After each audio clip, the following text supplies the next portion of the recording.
பேயாழ்வார். முதல் 3 ஆழ்வார்களில் 3ஆமான பேயாழ்வாரின் சரிதத்தை காண்போம். இவர் 7ஆம் நூற்றாண்டைச் சார்ந்தவர். பேயாழ்வார் சித்தாத்திரி வருடம் ஐப்பசி மாதம் சதய நட்சத்திரத்தில் மயிலாப்பூரில் உள்ள ஆதிகேசவ பெருமாள் ஆலயத்தின் அருகில் உள்ள கிணற்றில் செவ்வள்ளி மலரில் அவதரித்தார். இவர் திருமாலின் நந்தகம் என்ற வாளின் அம்சமாக தோன்றியவர்.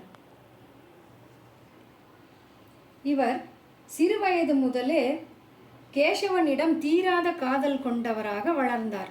பக்தி என்றால் பித்தனுக்கு இணையான பக்தி கொண்டவர். தன்னை மறந்து தன் சுற்றம் மறந்து பெருமாளுடன் பேசியும் அரற்றிக்கொண்டும் பெரும் சிரிப்பாக சிரித்தும் அழுதும் என அவர் பக்தியை கண்டு மக்கள் அவரை பேயாழ்வார் எனவே அழைக்கத் தொடங்கினர். இவர் பல திவ்ய தேசங்களுக்கு சென்று திருமாலின் பெருமைகளை பாடியும் தொண்டு செய்தும் வந்தார். இவர் அறியும் மரணம் ஒன்றே என்ற தத்துவத்தை மக்களுக்கு உணர்த்தி வாழ்ந்தார்.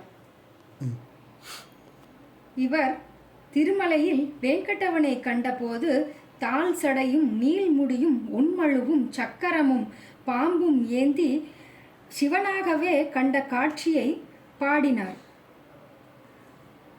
இவர் 15 திருத்தலங்களில் பெருமானுக்கு மங்களாசாசனம் செய்துள்ளார். இவர் பாடிய திருக்கண்டேன் பொன்மேனி கண்டேன் என தொடங்கும் 100 பாசுரங்கள் 3ஆம் திருவந்தாதி என போற்றப்படுகிறது.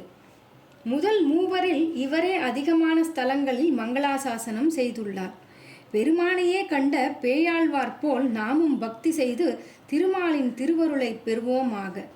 ஓம் நமோ நாராயணாய.